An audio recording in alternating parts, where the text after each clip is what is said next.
Voilà, un grand merci à tous les internautes de 3W Vision Plus Télévision. Merci pour votre aimable attention et puis fidélité que vous nous donnez à vous informer à temps réel. Merci, c'est bel et bien moi, votre humble servante Josephat Mwanza, la fabuleuse de la presse. Merci. Bonne fête à toutes les femmes du monde entier, particulièrement à celui de la République démocratique du Congo, à Kinshasa, la capitale. Babi, bonne fête à toutes les mamans de la capitale. C'est déjà demain, le mois de la femme. Donc, c'est déjà demain la journée internationale de la femme. Donc, nous sommes là au mois de mars. C'est vraiment notre journée. Nous devons nous fêter. Et puis, nous devons nous réjouir. Merci une fois de plus. Bonjour, bonsoir. Ça dépend de l'heure que vous nous suivez dans vos maisons. Merci à Maman Pasteur Titi La Source, Maman Nabé, Maman Nalisson, pourquoi pas à Salon Bercy et pas Nixon Mangala, Bella Dinganga la patronne.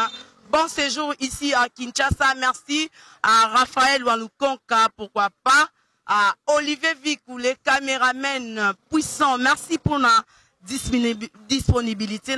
Une fois de plus, na cadre toujours l'actualité. Dans le souci de vous informer, nous sommes là dans la commune de Massina, quartier 3 précisément.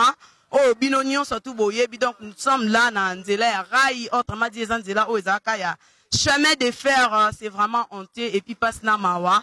Kota là, en pleine capitale. Comment est-ce que Banzela, la ville à Kinshasa, est commis débordé, est commis impraticable. Il n'y a même pas moyen que Batbaleka, Nzela, Obisonio, surtout Oyebi, vous qui nous suivez en Europe, en Amérique, en Afrique, en Océanie, vous qui nous suivez partout, Boyebi, Obo Tambola, la ville à Kinshasa, Obo Vanda Pena commune à Massina, Boyebi Binonion, sur que route rail, Nzela, il y a chemin de fer, il y a ex on entrant, donc SCPT, et sous nos lamanango, donc comment foulou salité. Donc il n'y a même pas moyen que la population va respirer na kimia. Donc le président Félix a été présenté biso récemment la réhabilitation, il y a la route nyonso, mais apparemment il n'a pas cité Nanzela Rai. Voilà, nous dans le souci de vous informer, nous sommes descendus sur terrain pour vous montrer les images et puis prendre les réactions de la population afin que va s'exprimer, va faire sa expression na bango par rapport à la route et comment les lots abandonnés. Ça fait plusieurs années au Binunion surtout Boyebi ezala qui nzela ozaki ko permettre population ba utara ba côté aéroport jusque na place de la gare centrale, mais dommage que nzela ozana ngo abandonné to yebité. Est-ce que SCPT kufa topé on entra et kufa to bazala kaka to baza conscient que nzela oyo est comment impraticable. Tout à l'heure toujours réaction à la population par rapport à Banzelango comme ça, nous allons juste nous retrouver après. Bonjour papa. Bonjour. Ah, tu es dans la commune. Toi, dans la commune, Massina, précisément dans le quartier 3. Apparemment, Toboni Nzela et Raï, où est-ce que, et ça là, pour permettre à la population de Mikonga, qui est la place de la gare centrale, les Aki Nzela et Oumatra. Mais apparemment, quand on peut se trouver sur place, Toboni salité, foulou, et puis Raï et mon en a été bouché. Population vous a koto bo vivande ni to message ni beaucoup pesa na bakonzambo. Bon, awa eloto pesa ra na gouvernement ekoti sika. Nzela o araye bando sunga biso trop. De fait c'est que difficulté zaki ya makasi que jeune ko bima posu camion na prince mais très awana au matio kei. Mais na mito to souffrir makasi a kutu bino bo moni bien.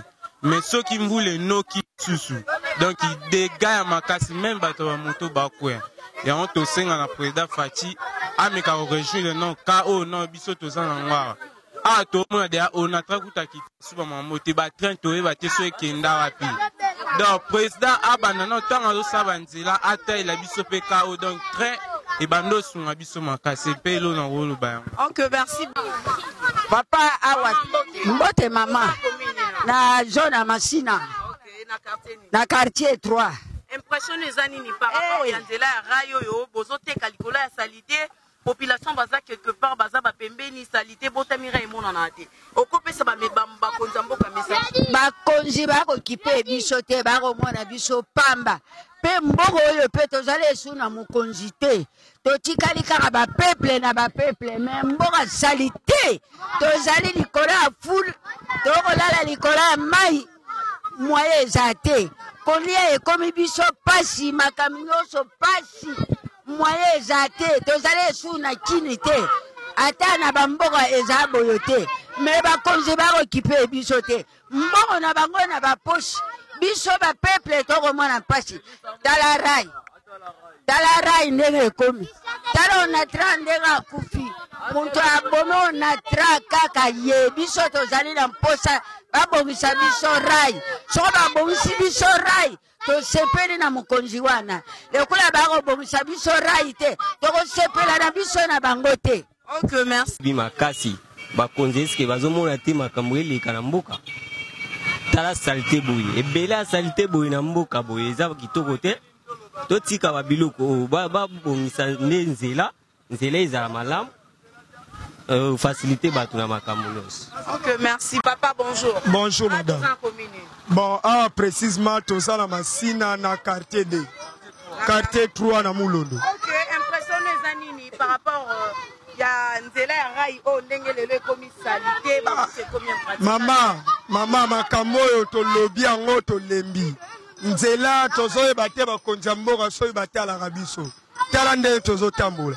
Rai, moye, zate, Nzela, nyoso, e baby. Donc, oto, to, ko, alisute, makambo, Nzela. Tozo, se, ara, la bakonjambo, bayo, la biso, mawa. Tozo votaki bango pour la basale la biso nzela ba bongisa la biso vie sociale. Ah tozo korate ba bongisa la biso nzela. Nzela koma fulu bandinzi bangungi moye zate maman. Merci. Voilà, nous continuons toujours dans les séries de nos interviews. Comme je vous avais annoncé dès le début de mon émission que nous sommes dans la commune de Massina, quartier 3, autrement.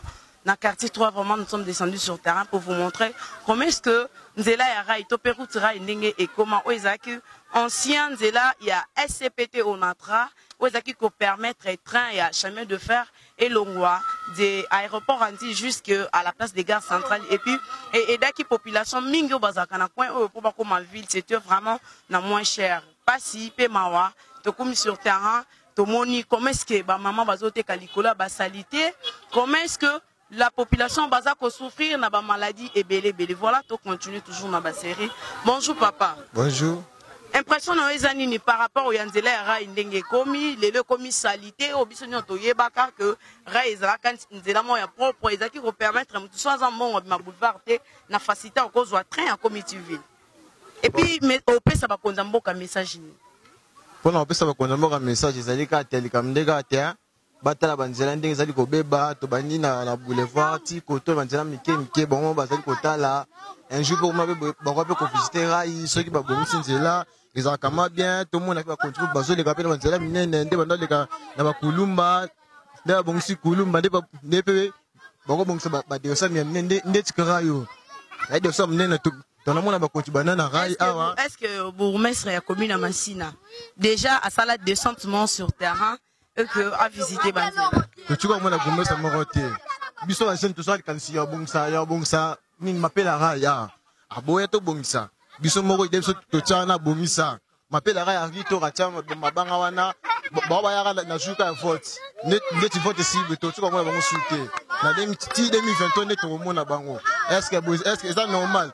Tu voter bon va cause maman ah pesa maputa maman va pierre va passer ni ba teke bon ils ont normalité tout le monde a bandezo beba bani dans tout le monde ils avaient tant de bazoteka ah est-ce que c'est normal na yo mo moni ils ont normalité. Merci beaucoup papa bonjour.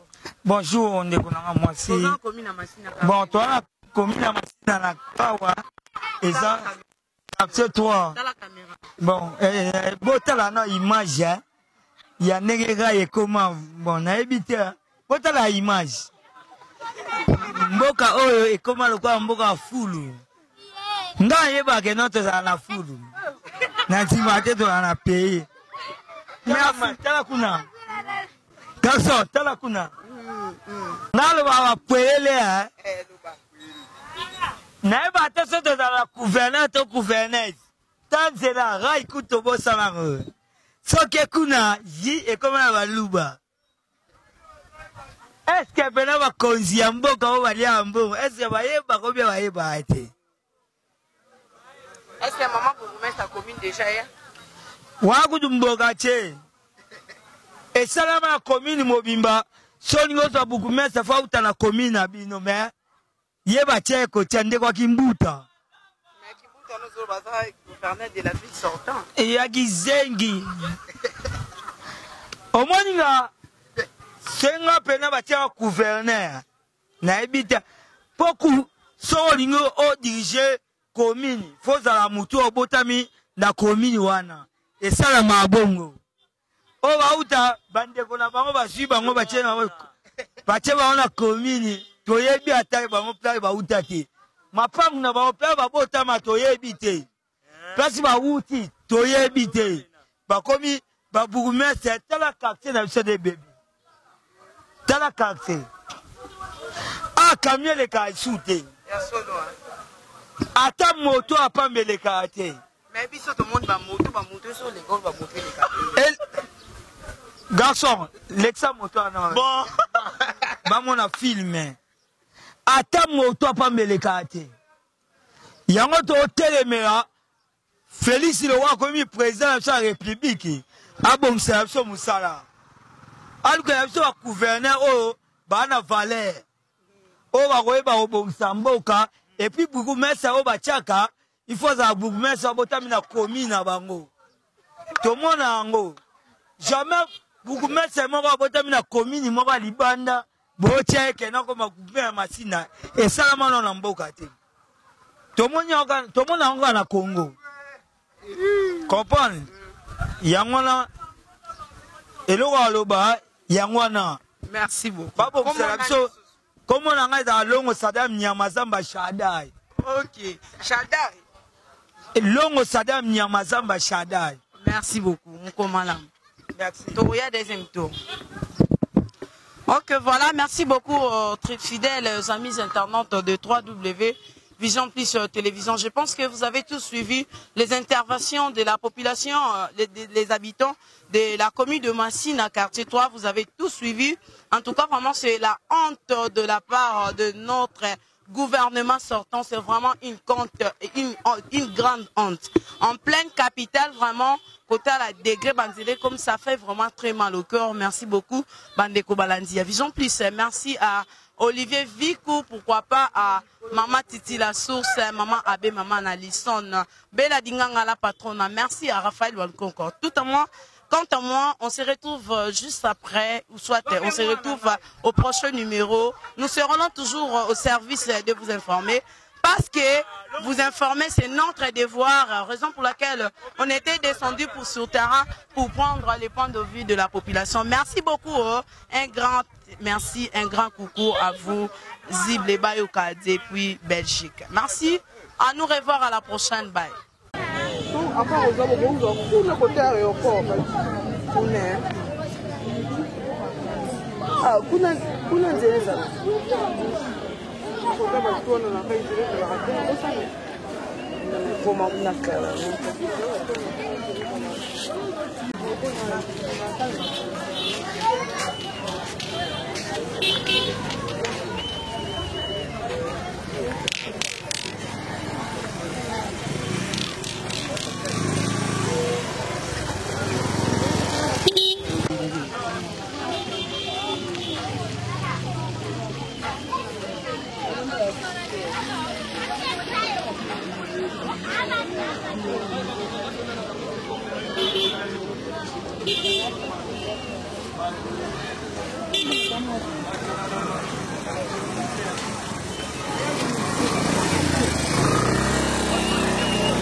Alhamdulillah.